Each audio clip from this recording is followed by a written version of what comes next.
What's up, Bristol fans? How you doing? How you guys doing tonight? We got the Week 4 football review of what happened this week.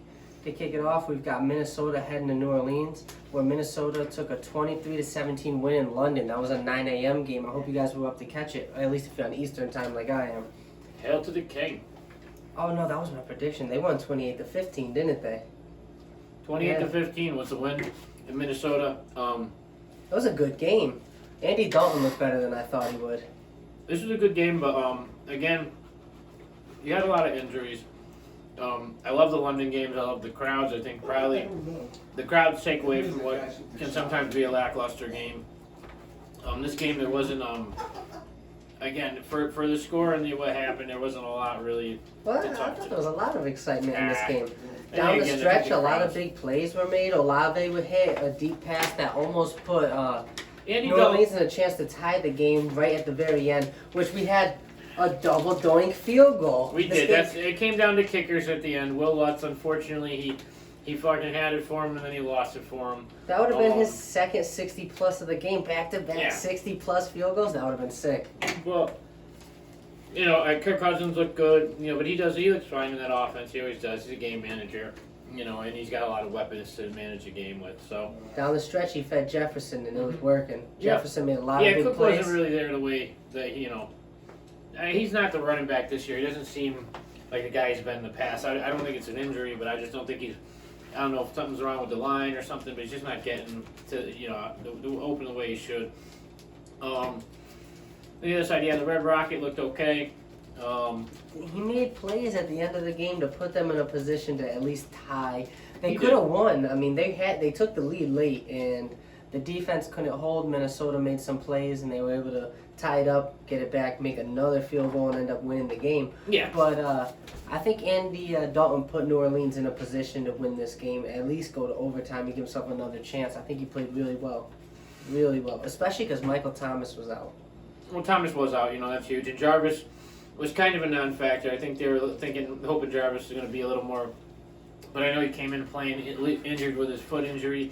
They had him playing a lot of inside slot routes or, stuff like that. He wasn't really, he was running these little 5-outs, these little dump passes. They weren't really going deep to him at all. They weren't running him down the Did field you see a the lot. touchdown he caught? Jarvis? Yeah. Yeah, but He was open for maybe like 3 whole seconds before Dalton fed him. Yeah, but they didn't. You expect kind of him to be. That sucks. Early in his career, he's so good in Miami. He wasn't bad when he left, but he just wasn't the same guy in Cleveland.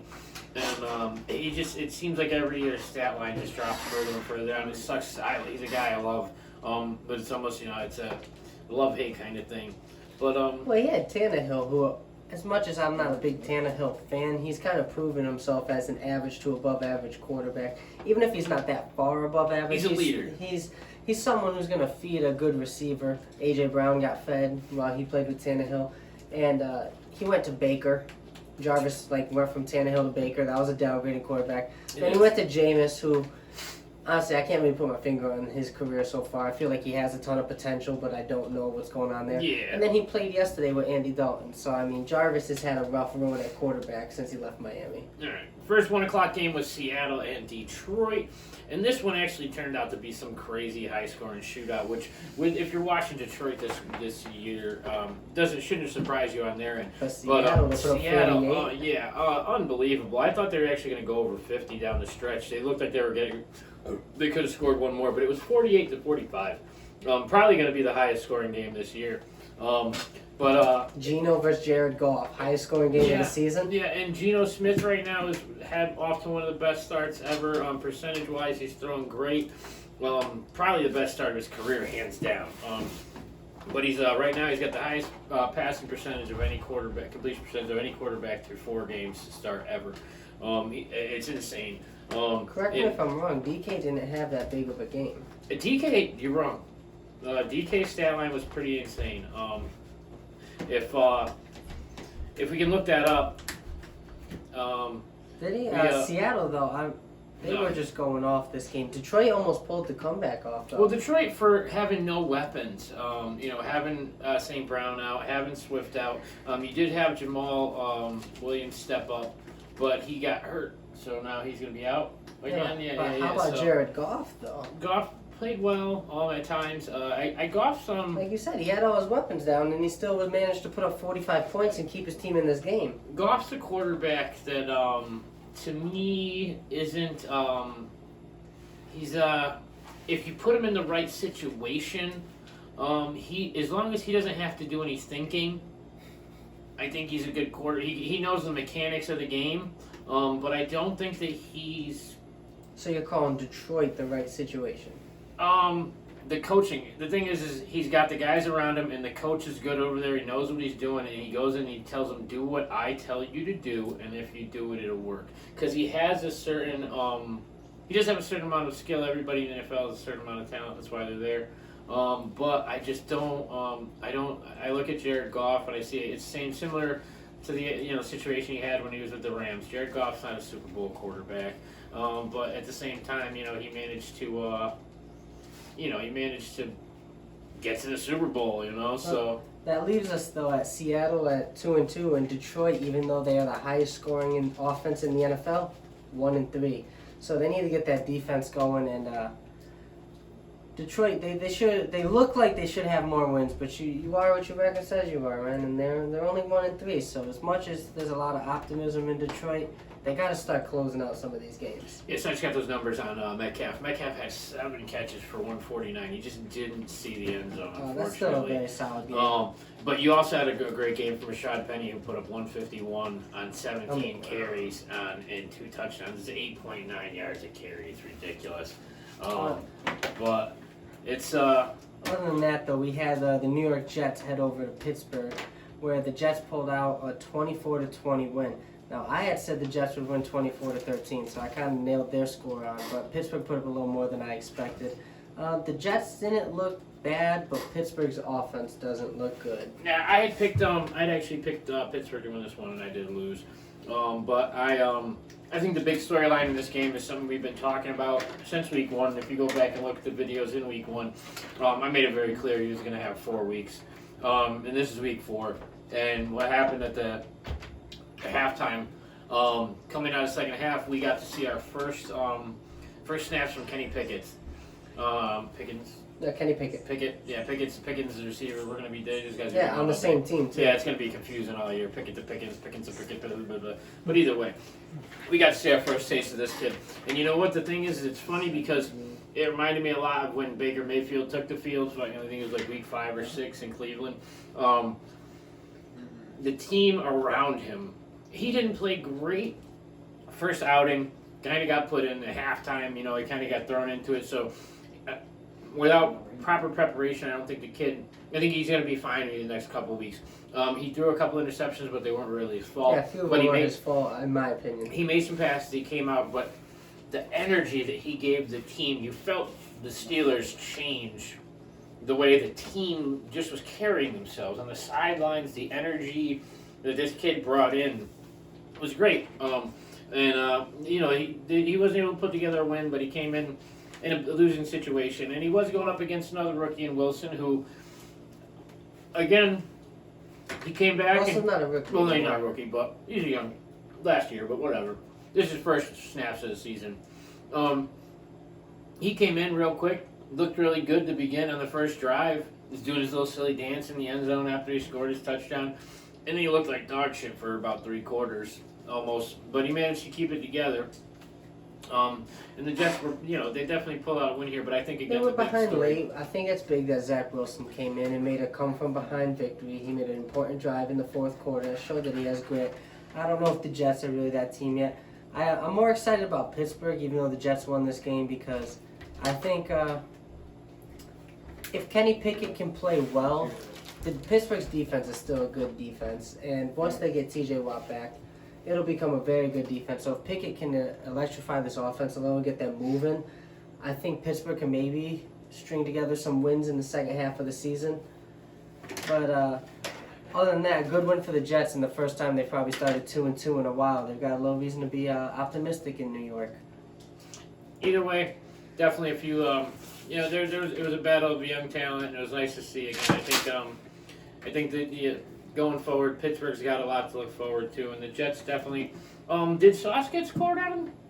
Honestly, Did he give up a I'll touchdown? be honest, I don't know. remember. I gotta look that up too. I wasn't sure if Sauce actually let up his first touchdown or not. But our next game's gonna be with the NYG Giants and the Chicago Bears.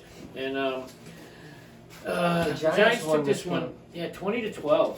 Yeah, good defense again. Giants defense has looked very good this season so far. Dallas put up a little bit on them, but other than that, I think they've held every opponent other than Dallas to under 20. And they're winning these low-scoring, grind-them-out battles. Saquon's playing out of his mind this year. Daniel Jones had 2 rushing touchdowns. And the Giants might not look like the prettiest team in the league, but they're winning ball games. So they got a new head coach, might be a new energy in the system, and I think the Giants have a lot to be optimistic for. They need to get a few things going on offense, that's for sure. And Chicago looked like Chicago. I think Chicago is actually very fortunate to be 2-2, and I don't think they have much going for them other than maybe Khalil Herbert has actually started shining as a running back. He's the second string to David Montgomery, but he might not be for that much longer. They have a very good backfield. So this game was an ugly game. The Giants were able to grit it out, and they play in London on Sunday, so we'll see what they could do next week. But Giants just keep winning games. All right, so, I mean, from this game, what I saw is, you saw Danny Dimes. Yeah, Danny Dimes had over 50 yards rushing and 2 touchdowns. If you were watching the game, though, he actually at one point it came out, and Tyrod Taylor came in. Tyrod Taylor was in for a couple of snaps, took a real bad hit, and came out. They were playing the Wildcat with Saquon Barkley at quarterback.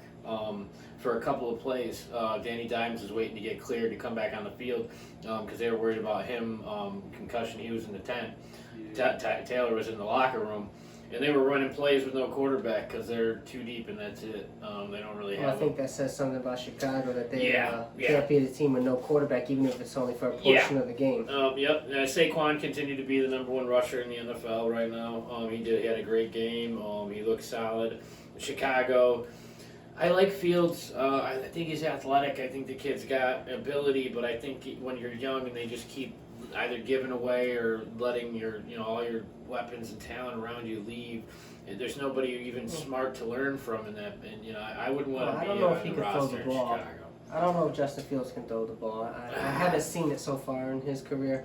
I mean, Darnell Mooney finally almost broke 100 yards. Yep. He had 4 catches for 94, so he actually had an impressive game. But Yeah, and Singletary's probably going to lose his job by midseason. So if Herbert keeps playing the way he is, but I think Fields is in a tough situation, and what the Giants are doing is great for the Giants, man. They're doing great.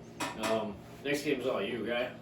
yeah, so we had Tennessee head to Indy, and this was a heartbreaker for Colts Nation and for me personally because I saw the Colts play a very good game, not in the first half really, but in the second half. But they shot themselves. Tail 2 halves. But they shot themselves in the leg all game long with key turnovers. The Tennessee won this game by not turning the ball off. Turning the ball over. They played clean football.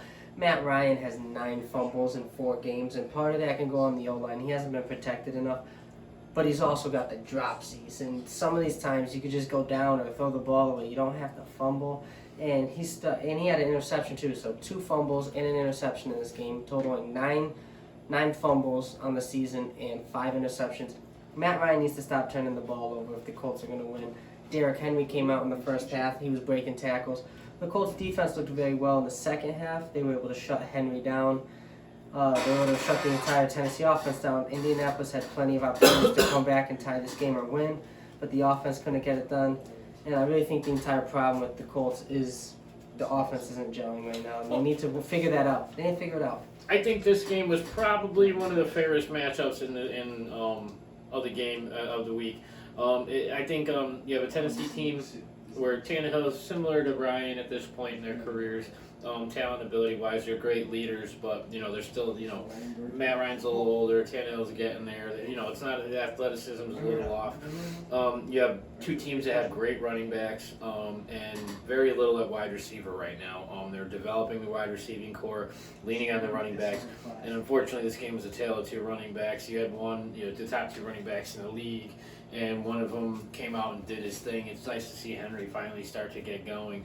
And then unfortunately, Jonathan Taylor just really didn't have that great of a game. But it's not has nothing to do with his ability. There is definitely a problem with that offensive line in Indy.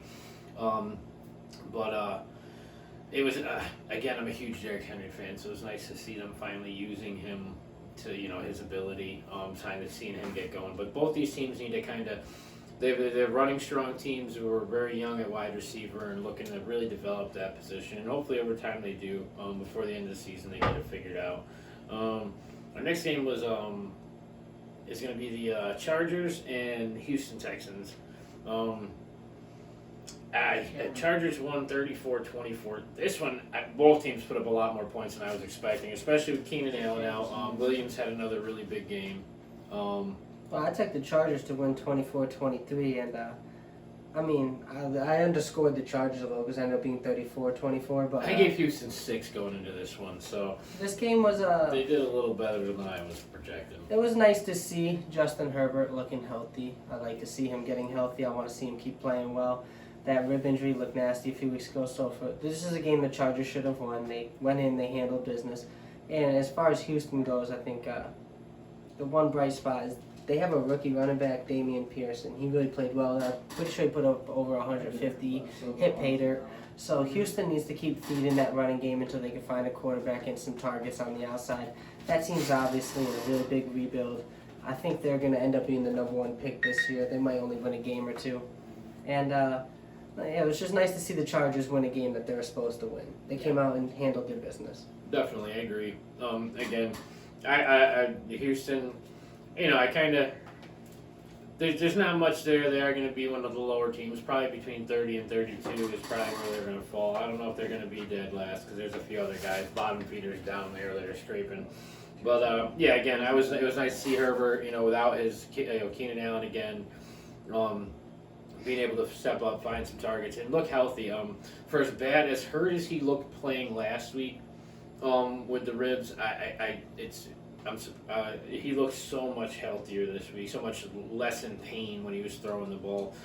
You had Eckler have a great game. Oh, he's this due one. for him. Eckler's a very talented back. We were talking about this last year. He was tied in the league for touchdowns with 20 on the ground, and he was coming in this game without a single score. Eckler had 3 scores in this game and put up a really nice stat line.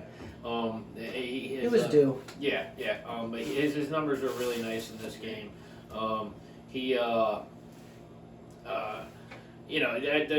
The Chargers are one of those teams you got to pay attention to because they're probably going to be fighting for like that 7th, 6th or 7th spot. So they're not going to take a division, and so they're, where they're going to fit for that wild card hunt. But they definitely exciting young team to watch, going forward, we'll keep an eye out for these guys. And then our next game, this is going to be mostly him because we got to let him go his favorite team, but we got Cleveland heading to ATL. The only thing I want to say is I have to eat my own words here because I said to Cleveland in one of our prior videos that y'all were probably going to go 3-1. This should have been a gimme week, and you should have been able to take Atlanta. But Atlanta came out and upset Cleveland 20-23. What were your thoughts on it? Again, 20-23. If you watch the game, it was one of those ones where you almost. I was starting to feel like the Rams game. We were in it, and then we were out of it real fast at the end. And it's about finishing with us. And if you stick with it, you stay with it, you fight your way through it, you finish the game.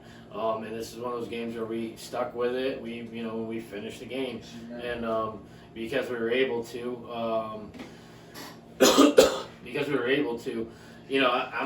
I think at 2-2 we're sitting in a really good position. Don't get me wrong, Cleveland looked just fine. Nick Chubb still did his damage. Cleveland, all Cleveland's got to do is hang on to a 500 record before Watson comes in, and they'll be fine. That's the problem with Cleveland is they play really well. I think they have a very good team, but you got these moments where they could just use a really good quarterback or someone who just really knows what they're doing over there. Brissett, some games he does look like he's got it figured out. Turned it over in the last drive of the game. Yeah. Then there's other games where you're like, we're starting Jacoby Brissett. Mm-hmm. And if Cleveland can just get that quarterback, which is what they're hoping for when Watson comes back, then they can be a scary team. But They look okay until they there. have that piece, I don't know how I really feel about Cleveland. They really need Watson to No. come back and play well. Our defense stepped up well in this one too, and that's something I like to, I take a little pride in because our defense, for as many talented young starters as we have, we were ranked very low coming into the season, and I think we've already jumped quite high up the charts there. So, I'm looking forward to next week. It's going to be I think next week we play. I forgot who we I play. hope y'all can play well still, though. Atlanta took a very big hit this week. Cordell Patterson should be out about 4 weeks. I So want to talk about it. without him in the backfield, because I'm a huge Cordell Patterson fan, I think he's quickly risen up to one of the top backs in the Fourth league. leading rusher in the NFL right now. So without him in the offense for the next 4 weeks, I'm interested to see how they can scheme things up to keep the offense flowing. Well, we have Algiers. Tyler Algiers, I believe his name is, and we had Huntley as well out of the backfield that did a good job picking up the slack. I think they're going to be. I think they'll be okay. They're not going to be as dominant. They're not as big, maybe, as a threat, but they're also. That's the fun of a talented young stars. There's not a lot of tape on them, so you got a little time and they really only got to be able to run the ball with Patterson out for hopefully what's just a couple of weeks. He's on IR, so he's going to miss 4. But hopefully we get him back as soon as possible. It's a sprained ACL with his knee. There's no tears, there's no structural damage. This so. game notched both Atlanta and Cleveland up at 2-2. So both those teams can go anywhere for the rest of the season. It's very up in the air. Next game was we have a divisional game next. The that NFC East matchup, Washington headed to Dallas. Washington, Dallas. And this one pretty much went the way everybody thought it was going to go. The final score is 25-10 on this one. Not me. I went Dallas. real bold. I thought Washington, because it was a divisional game, was able to maybe pull an upset. I thought Carson Wentz might be able to pull one of those hats out of his bag, that he does every now and then, and didn't happen. No, it didn't. It didn't happen at all. These guys, Dallas was pretty much on them right away from the get-go and didn't really let off the gas. Cooper Rush is doing really well over there, what he has. CeeDee Lamb had a really good game. And Elliott ran very strong. He had a few really strong runs. Looked a lot like Elliott, which is something we don't get too often Do you anymore. think there's a quarterback controversy over there? Cooper Rush is undefeated as a Cowboy starter. I don't think there's a controversy. I think No? I think it's a nice bargaining chip and maybe something, because if Dak gets back before the trade deadline, some of these teams might maybe use a guy like him. Oh, no, But, you don't give up Cooper Rush. If you know you but got I a guy think, you can win with. It's a nice incentive based on what just happened over in San Fran. I think every team knows the value, the value of a very good, very talented backup quarterback. So Cooper Rush right now seems to be that guy for Dallas. Plus, I don't know how many other offenses Cooper Rush would fit well into. So. We're talking about Dallas, so I don't want to argue about that. Don't bring San Fran up because Jimmy Garoppolo is not a talented backup. That guy's a starter in this league. Yeah, but it's just more of it shows how important it is to have that a stud in the backup in the barn. So next game was the Philly and the Jags. I took Philly in this one, and that's who they wound up winning this one. It was 29-21. I took Jags in the upset, and it almost looked like it for a little. They were up 14-0. The Eagles came out a little slow this Trevor game. Lawrence looked bad. He had a couple turnovers himself. I think I can't remember the exact number, but he finished with a couple fumbles. He had he didn't. This was probably his worst game of the season. I believe he fumbled 4 times. Yeah, was it 4? Remember. Yeah, 5 I think turnovers. It was 4 fumbles. Yeah, it was 5 turnovers, 4 fumbles, and 1 interception. I'm pretty sure is what it was. It was a pretty rough game for him. Yeah, this is probably his worst game of the season, and they still were in it. Yeah, which says something Kirk about Cousins their team this did year. drop a couple balls. Really, Robinson. they were lining the Vikings quarterback up at wide receiver? Christian Kirk. I keep saying I'm going to do that all year, guy. Trust me, it should happen. I didn't know he It's had the weirdness wheels of like it. that, man. He's It's moving the on. names. It's the names. You're not running a go route with Cousins. Nah, it's just the names. It's Christian Kirk. It's a little 5-yard comeback right there. Yeah, but either way, Kirk, he didn't have this. I think the whole team was just maybe not taking a week off, but I don't know if they came to play Philly. And Philly is just running on all 4 cylinders right now. Their defense might have a few little weak spots here and there, but their offense is really all full steam ahead. Hurts looks like a leader. He looks like the guy that they drafted a couple of years about, that all the Eagles fans have been worried he wasn't going to turn into. And I told him I told a few guys I know that are Eagles fans that when Wentz left they were fine because Hurts was going to be their franchise guy, and it looks like he really is going to be. Both again growing teams, building teams, and I think Good there's a game. lot of reason for both these fan bases to be happy. Philly obviously is undefeated, and they look like one of the most Undefeated. complete teams in Only the NFL. 4-0 team in the NFL. They look like one of the most complete teams in the NFL. And Jacksonville came out the door strong. They competed with Philly, who is the only undefeated team. And the fan base has a lot to be happy about in Jacksonville. They seem to have turned it around very quickly. They're tied for first in the South. So I think both these teams have reason to be very happy. And let's see if Philly can keep the ball rolling. Next game is one of our 2 weeks of the games of the week. And this is a game I was so excited to watch. This was Buffalo and the Ravens.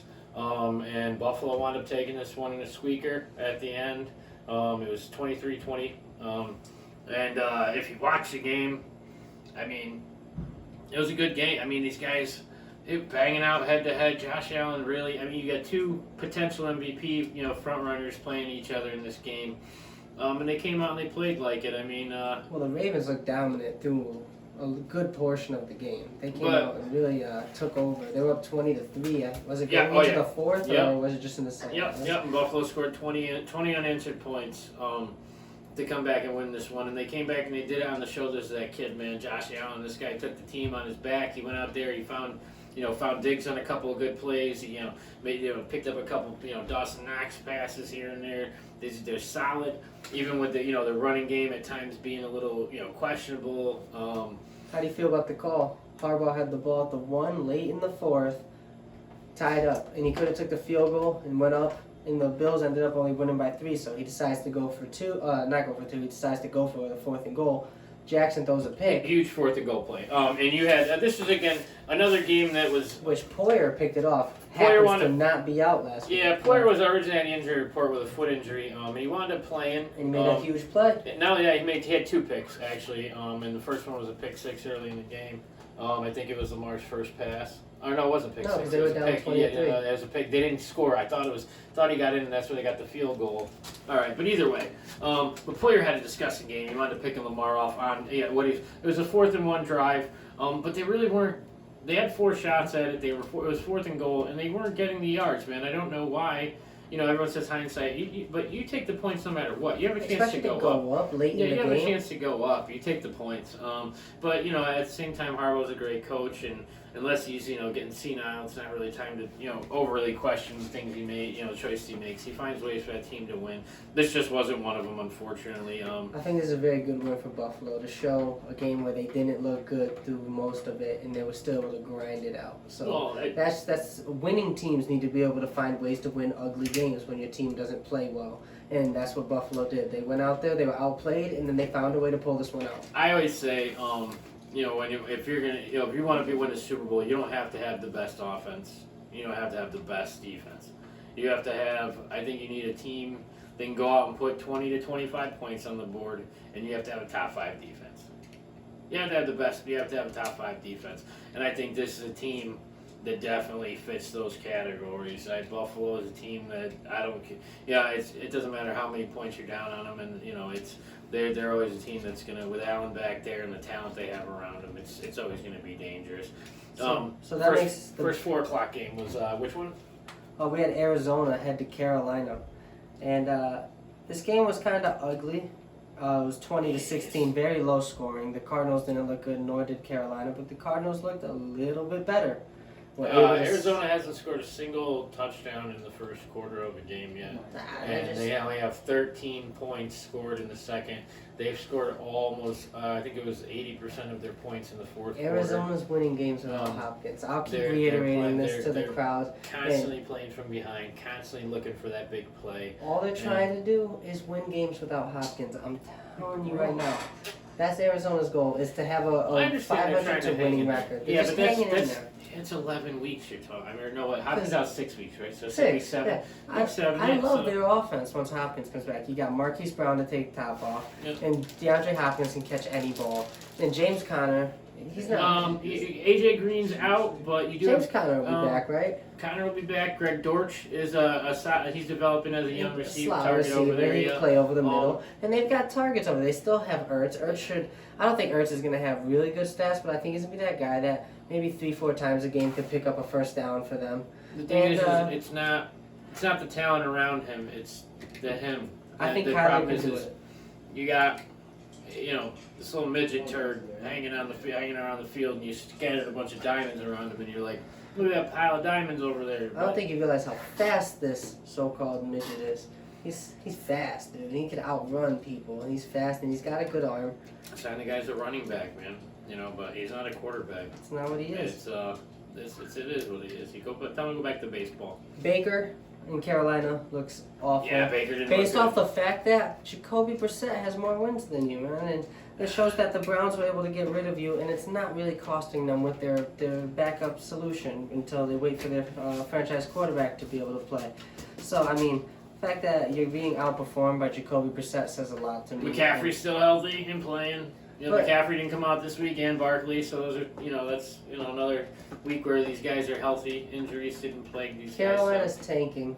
They're going to take a quarterback. And then Baker's never going to start again. I don't think that's the case, but I don't. Quote me here now. Baker will never be a first option starter in the league. He might start for a couple weeks if the starter gets hurt. But Baker at the end of this season will be demoted to a backup quarterback, and Carolina will be drafting a quarterback in this next NFL draft. Because Baker's not it. We'll see. I like Baker still. I think there's pieces over there. Once he figures out how to work with them, I think we'll see what happens. He might be able to pull, 7 wins out of this mess, this year. But next game was Denver, Las Vegas, and Vegas actually won this one, 32-23. I picked them. I picked Las Vegas to win this game. I thought they would get over the hump and get their first win. And we saw a lot of the same from Denver.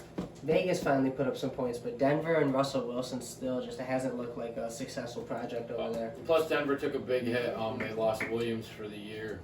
Really? Yeah, they lost Williams for the year. Mark Ingram will be officially their number 1 running back. No, Mark Ingram's in New Orleans. Melvin Gordon. Why did I say Mark Ingram? Melvin Gordon, sorry. Melvin Gordon will officially be the third. Will officially be their number 1 running back starting next week again. So if you're in fantasy and you had Williams, just pick up fucking Melvin Gordon. If he's available, some people yeah, have yeah. him, especially in deeper leagues. I don't know. He wasn't available in our league. Yeah, but we're in a 10-man. He's not gonna be after him this week anyway. But yeah, no, it's this game. Vegas came out and they played a little more like the team we were expecting them to play like. It was I don't know. They put up a lot of points, but I think the big key on their game was they finally got the running game going. Josh Jacobs had a great game. He came out and he did the kind of stuff that we expected to see out of him week 1. You've been asking for it all year. I have. I was telling you in the preview. You know what's the crazy part about that?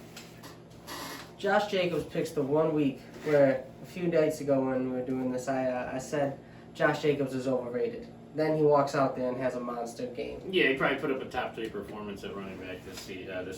He had a really good game, but again, I think for that offense to win, I said it from the start, is they have to be balanced. You have to have the threat of the running game, or else you can still double every one of those wide receivers and hold the line down with 4 men. And you're not going to be able to. That passing game, it doesn't matter how good your guys are if every one of them's double teamed. If you can double team every guy on every receiver, because you don't have to worry about a running back, and you can still rush 3 or 4 guys and get to the quarterback, apply pressure to the quarterback, you're never gonna. It's not gonna work. You have to get the running back running. And this game, that's what they did. They were able to balance the offense and go from there. Unfortunately, Wilson didn't. Wilson to me is a great leader, and I love rooting for him, and I love a lot of things about Russell Wilson, but he's not winning over there. Do you think it's because he's not running as much? He's really sitting in the pocket now. I think that he's trying to play the way they want him to, and less like the. I think the problem is when teams bring in a high-name quarterback, you have to decide whether you're going to bring him in and have him play the offense you want him to play, or if you're going to bring him in and let him play the game that you've watched him play, which is the reason you went out and got him. And I think we're in a situation here where they're trying to get him to play their offense, and I don't know if that's the best thing to do, because their offense I don't think is the way he normally plays. I think he need to let the guy get out there, let him run around with the ball and make some decisions. Because he's a great decision maker. He's not known for turnovers. He's not known for even dropping the ball that often. But he just doesn't look good in their offense right now. Either way, both these teams really have to get it into high gear because they both look very talented and they're both underperforming for their rosters. I agree. And then the next game, we actually had maybe one of the most exciting games of the week. Who would have thought? New England headed to Green Bay, down Mac Jones, starting Brian Hoyer, and the Packers had to go to OT. They needed extra time to win this, 27-24. The Packers actually needed every second on the clock because they kicked the game-winning field goal with no time left. And I know I mentioned Hoyer was starting. Hoyer very early on in the game, he got knocked out the game. He got knocked out the game, and they had to bring in Bailey Zappi, who played electric. I know. Again, we talked about this earlier. It was quite shocking. Hoyer went down early, and you had a third string player come in, and against Aaron Rodgers in Green Bay. And I watch preseason. I pay attention to all the games that matter, and you see young player development. And I saw Zappi play in 2 games, and I was talking to guys about how Mac Jones could lose his job to this guy. This guy came in, he played cool. He did what they wanted him to do. Yeah, the first couple plays were run plays just to get him, acclimated. Yes. I think his first scoring drive was 6 run plays and 1 pass play to Nelson Aguilar. Yeah, they wanted to have him watch a front 4 come at him. Yeah, but their running game was doing well. They were able to keep moving the ball forward, running the game with Stevenson and Harris over there. Yeah, Damon Harris got a touchdown. Yeah, and Stevenson put in his work. These guys look very well. And so New England really came out and they duked it out, and they almost threw up one of the biggest upsets maybe in football, in recent years. Because them, third string quarterback coming in for an injured backup, going up against Aaron Rodgers and the Green Bay Packers, is a little it would have been a hell of a story. Still a great story. The kid looked really good.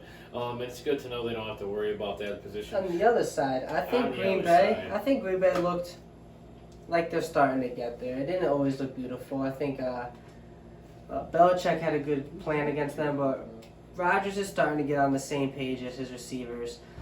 Green Bay's offense will continue to get better. It's going to take some time, but they're 3-1, which is the bright spot. Their defense is playing amazing. This game they gave up 24, but Rodgers threw a pick 6, so they really only gave up 17. And I think that the Packers are gelling right now in the fact that they're 3-1 with this much fluctuation in their roster. It's a good sign. Packers fans have nothing but optimism for the season.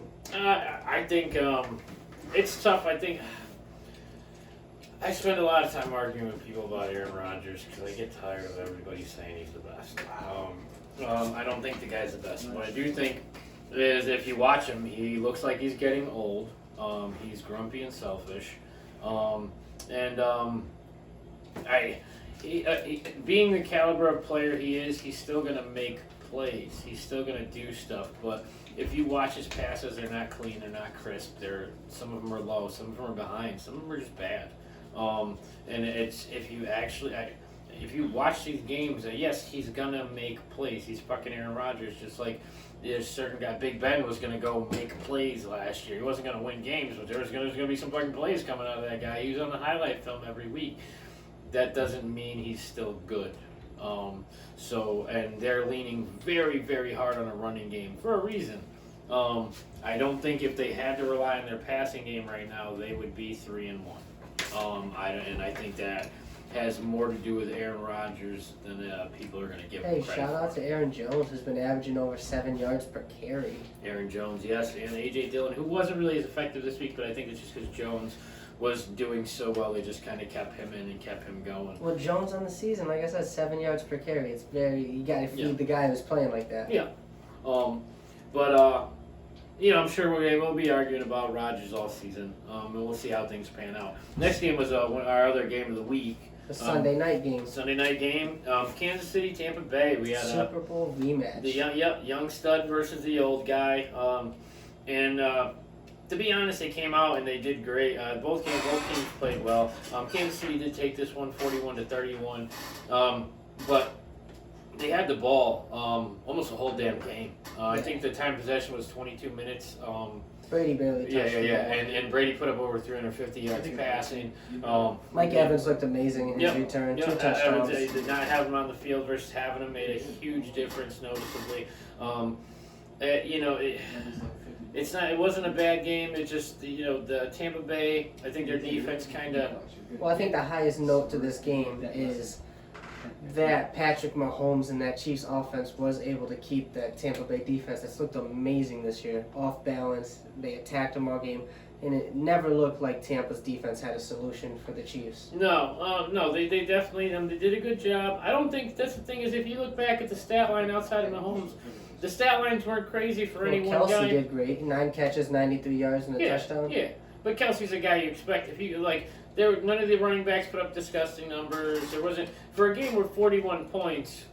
Well, you're expecting to really see some numbers out of this stuff. But it wasn't that harsh. Was this the one that they fumbled? Yeah, they fumbled the kickoff right away. Edwards-Helaire had 2 touchdowns. They fumbled the kickoff right off the bat on this one. Was it the opening kickoff they fumbled and they got it right off the bat? I was actually. I'm pretty sure this game started off. First quarter. Yeah, I'm pretty sure this game started off with the opening kickoff getting muffed and then that Kansas City was in perfect position. They scored right away. I think they scored in the first minute right off the bat. And then it was just kind of but I love watching Brady play. I'm probably never going to bet against the guy at this point. It's cost me every time I do. But Mahomes is one of those few guys that you could probably take the chance at betting against. But they both played great games. You can expect it from these guys. And this might have been the last time you get to see him play. Who knows? I mean, Brady. The big reason why Tampa lost this game is because they couldn't get a ground game going. I was going to say Fournette really didn't get going. Kansas City was in such a rhythm that Tampa needs to have a 7-minute drive where they really work it down the field and make Mahomes and that whole offense sit for a while because they were just. Tampa kept, even when Tampa scored, there were these fast-paced drives, so they would march downfield real quick, score a touchdown, and Mahomes would just get back on the field, and that offense was grooving on Sunday night. So the Bucs needed to do something. Maybe the defense was tired, so they needed a long offensive drive. But it just it's the first time I've seen the Bucs really look helpless on defense, and I don't think that'll be a common theme. I think they'll bounce back next week, and the Bucs will be all right. But the Chiefs look very strong. They look like one of the most competitive and most feared teams in the league right now. Yeah, they're a Super Bowl ready team. The Monday night game was the last of the games here was a bit of a I say it was an upset. The Niners wind up winning 24-9. It was a rematch of the NFC Championship. But the Niners came in with very little expectation here, especially after Jimmy G kind of came out and really didn't seem like he was in rhythm with the offense the same way everyone was expecting him to win. You must not hear the hype the same way I hear the hype, because I'm pretty sure in the San Fran area and on some sports talks and everything, the 49ers are competing for a Super Bowl this year. I don't know. They're a team that's their goal is make the playoffs, and last year they went to the NFC Championship. Every team's goal when you start the season is to not make the realistically. playoffs. Come on. Yeah, every team's goal is to come out and win every week. But San Fran, it's realistic in their mind. They don't think that it's like a far-fetched ideal over there. Yeah, but first of all, this thing's called mass delusion, number one. They went to the NFC Championship last year, and they won the Super Bowl 3 years ago. But they didn't do it with Trey Lance. They came out this year with Trey Lance, and they thought they were going to win games with this kid. This kid's a bum, dude. And the fact that that's hard. This is Jimmy G's team. It should have been his team from the start. And I think you only hurt yourself by not doing that, because now you've created this ha-ha, I told you so attitude from Jimmy G. And on top of it, he's got the team by the balls right now. And but he did come out this week, played a little better, and I mean, with him at the helm, they are a different team, and maybe they are a contender. We'll see. They also are out of a starting running back until at least week 9, with Elijah Mitchell still out, And the 49ers defense hasn't given up 20 points yet this year. Yeah, but so it's just a complete team. They have a good offense. I think the 49ers have a top 5 coach in the entire NFL in Kyle Shanahan. But they're also coming against this defending Super Bowl champions, and the Rams just look kind of flat. They were having trouble getting Kupp the ball. Yeah, even on there was a pick six later on in the game where he was kind of he's just trying to force it to Cup, and the defender was clearly on him. Clearly there. I mean, I saw him from. I could have probably been in the stadium next door and saw it. But he was there trying to force that win. You got to try to get that big play, and to do that, you got to get it to your big play guy, and that's what Stafford was trying to do, and it didn't work out. It wound up being a dud for them, and I'm sure they'll bounce back next week. He's hurt right now. He's floating around. I think the Rams really need to give Odell Beckham a very lucrative offer, because even in the Super Bowl after he got hurt, it became very clear that it was Cup. We're throwing the Cup every single time, and their offense hasn't looked the same to start this year. So they do have Allen Robinson over there now. Okay, yeah, but Allen Robinson looked really bad last year and hasn't really looked impressive this year either. So if I'm the Rams, I'm making a phone call to Odell Beckham and saying, hey, let's run this back. We could use you. We could really use you, because the offense does not look like they looked last year when they had Beckham and Cup. I think that it would definitely probably serve them well. But I think Beckham's going to wind up being in Buffalo before the end of the season. But I don't, I still think there's potential. There's still potential for some trades. There's some teams that, it's the trade deadline's quite a ways away, and they might find something in some other team and be able to pick it off. But in the meantime, again, Niners took this one. They look strong. Maybe they can turn the ship around and have a better, second quarter of the year. It looks like the same team to me that went to the NFC Championship last year. Now, I don't think that team would be able to pull off all the upsets in the playoffs again, but they could. I don't think it's a lock. I think every game with the Niners is a very good game, and I think they could beat anybody in the league. It's just, what Niners do you get that Sunday? Again, I think they're astronomically better with Jimmy G on the field than with Trey Lance. I think